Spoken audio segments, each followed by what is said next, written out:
Good morning six class. हमारा topic चल रहा था सर्वनाम शब्द और इससे पहले हमने सर्वनाम शब्द के पुल्लिंग और स्त्रीलिंग रूपों की बात की थी। अब आप देखेंगे हम तत् नपुंसकलिंग सर्वनाम शब्द और युष्मद सर्वनाम शब्द। तो देखो आपको पता है कि जो सर्वनाम शब्द प्रथम पुरुष के अंतर्गत आ रहे हैं उनके रूप तीनों लिंगों में अलग अलग चलेंगे। अब आपको पता था क्या होता है ना, जैसे सैकौते वो रूप चल गए, सातेता स्त्रीलिंग में चल गए और तत्तेता की तरह ये नपुंसकलिंग के रूप होंगे। तो कहने का मतलब जो सर्वनाम शब्द प्रथम यानी प्रथम पुरुष में है वो सर्वनाम के रूप तीनों लिंगों में अलग अलग चलेंगे, जबकि मध्यम पुरुष और उत्तम पुरुष में जो रूप है वो तीनों लिंगों में समान चलेंगे। और आपको पता मध्यम पुरुष में क्या आता है, मध्यम पुरुष में युष्मद के रूप आते हैं। युष्मद यानी तुम दोनों तुम सब, तुम दोनों तुम सब। जो युष्मद के रूप है वो तीनों लिंगों में समान चल रहे हैं, चाहे पुल्लिंग हो चाहे स्त्रीलिंग हो चाहे नपुंसकलिंग हो। हम इसके बाद में एक और है हमारा उत्तम पुरुष, और उत्तम पुरुष में अस्मद के रूप होते हैं। अस्मद यानी उत्तम में, तो एम आवाम वयम इनके जो रूप चल रहेंगे वो तीनों लिंगों में समान चलेंगे।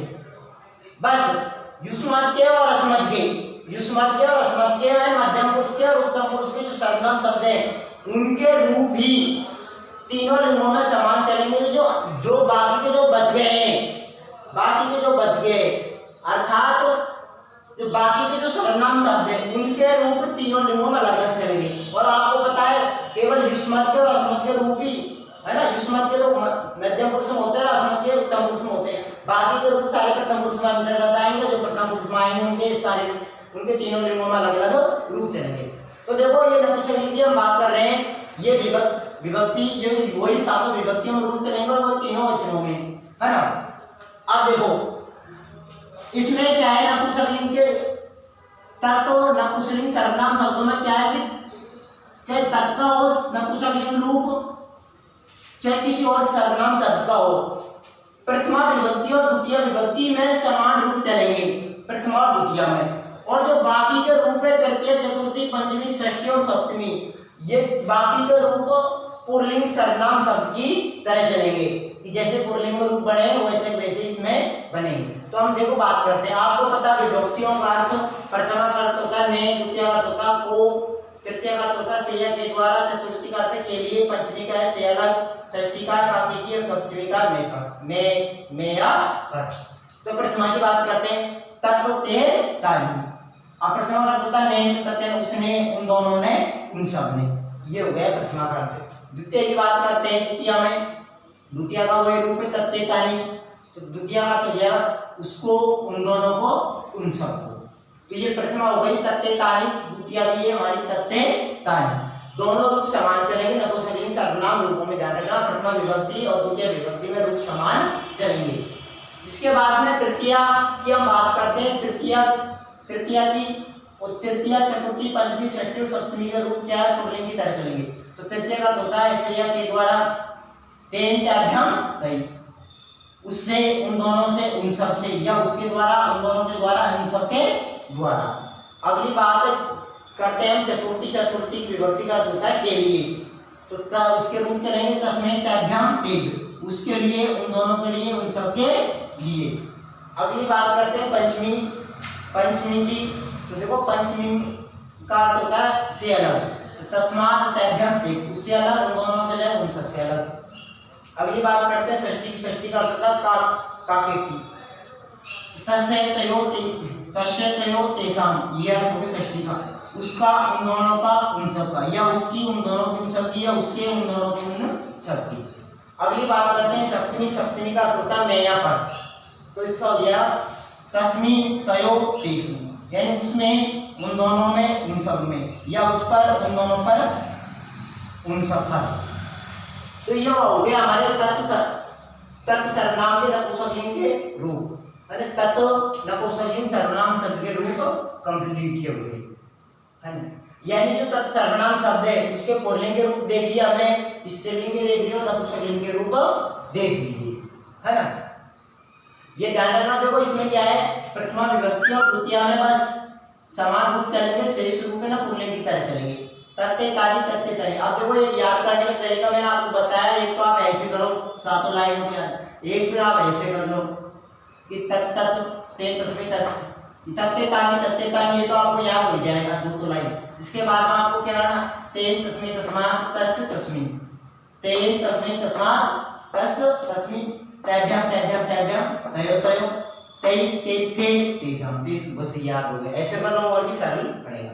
अगली हम बात करते हैं युष्मदीय। युष्मदीय यानी तुम, युष्मदीय यानी तुम सर्वनाम सब, और इसके रूप युष्मद आता है, आपको पता है युष्मद आता मध्यम पुरुष में, और इसके रूप तीनों लिंगों में समान चलेंगे। तो बात करते हैं कोई सातों विभक्तियों में रूप एकवचन द्विवचन और बहुवचन। आपको पता है सर्वनामों में क्या नहीं होता है, संबोधन नहीं होता।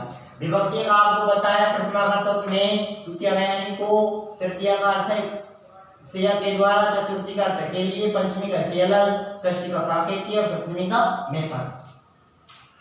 तो प्रथमा का रूप देखेंगे तुम युवाम यूयम, तो तुम का हो जाओ तुमने, युवा में तुम दोनों ने, यूयम में तुम सब ने। द्वितीय का होता है को, तो तुवा में तुमको, युवा में तुम दोनों को, युष्मान यानी तुम सबको। तो ये प्रथमा हो गई तुम युवाम यूयम, और द्वितीय हो गई त्वाम युवाम युष्मान। तुम, तुमने, तुम दोनों ने, तुम सब ने, ये तो गए प्रथमा। द्वितीय हो गई कि हमारे त्वाम युवाम और युष्मान, तुमको, तुम दोनों को, तुम सबको, तुम सबको। तृतीय का अर्थ होता है सेया के द्वारा, तो तुबिया युवाभ्याम और युष्मा भी है ना। तो तुबिया तुमसे, युवाभ्याम तुम दोनों से, युष्मा भी तुम सबसे, या तुबिया तुम्हारे द्वारा, युवाभ्याम तुम दोनों के द्वारा, युष्मा भी तुम सबके द्वारा। अगली हम बात करते हैं, अगली विभक्ति हमारी चतुर्थी। चतुर्थी का रूप चलेंगे तुभ्यम, ये भय ज्यादा है ना, भय, तुभ्यम तुभ्यम युवाभ्याम और युष्मभ्यम। चतुर्थी का अर्थ होता है के लिए, तो तुभ्यम में तुम्हारे लिए, द्विवचन से, तो इसमें द्विवचन में दो होते हैं, बहुवचन में दो से ज्यादा होते हैं। तो तुभ्य में तुम्हारे लिए, युवाभ्याम तुम दोनों के लिए, और युष्मभ्यम तुम सबके लिए, युष्मभ्यम। तो ये चतुर्थी हो गई थी तुम्हारे लिए, तुम दोनों के लिए, तुम सबके लिए, तुभ्यम युवाभ्याम युष्मभ्यम। अगली बात करते हैं पंचमी। पंचमी का होता है से अलग, तवत यानी तुमसे, युवाभ्याम तुम दोनों से, और युष्मत यानी तुम सबसे, अलग के अर्थ में, है ना।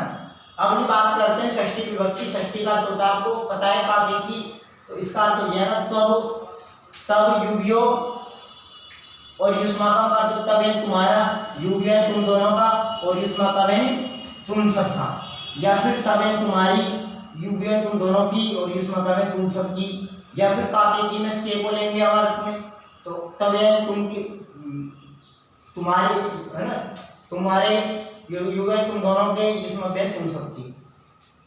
अगली बात करते हैं, अगली विभक्ति हमारी सप्तमी। सप्तमी का अर्थ होता है नया पद। तो देखो तभी है तुमने, युग है तुम दोनों में, और युष्मा है तुम सब में, या तभी का अर्थ है तुम पर, युग है तुम दोनों पर, और युष्मा है तुम सब पर। तो ये हमारा युष्मद हो गया। युष्मद सर्वनाम शब्द के रूप तीनों लिंगों में हो गए। और आपको पता है युष्मद आता है मध्यम पुरुष में, और आपको पता है कि मध्यम पुरुष और उत्तम पुरुष के होते हैं, उनके रूप तीनों लिंगों में समान चलते हैं। और मध्यम पुरुष में क्या है, मध्यम पुरुष में तो युष्मद है, और उत्तम पुरुष में अस्मद के रूप है। तो ये हो गया था हमारा तुम युवाम यूयम, तुवाम युवाम युष्मान, तुभ्या युवाभ्याम युष्माभि, तुभ्यम युवाभ्याम युष्मभ्यम, तवत युवाभ्याम युष्मत्, तम युग्यो युष्मतम, तबियो युग्यो युष्मत्। देखो इसको सरल तरीका ये है, बिल्कुल ऐसे, तुम तुवाम तबिया, तुम तुवाम तबिया, तुभ्यम तवत तब तई, तुम तुवाम तबिया, तुभ्यम तवत तब तई, युवाम युवाम युवाभ्याम युवाभ्याम, युग्यो युग्यो युयम युष्मान युष्माभि, युष्मभ्यम युष्मत् युष्मा, युष्माकम युष्मासु। तो ये हमारे ये तत्व नपुंसकलिंग सर्वनाम और युष्म सर्वनाम के रूप कंप्लीट हुए। इसके बाद में और सर्वनामों की चर्चा कल करेंगे।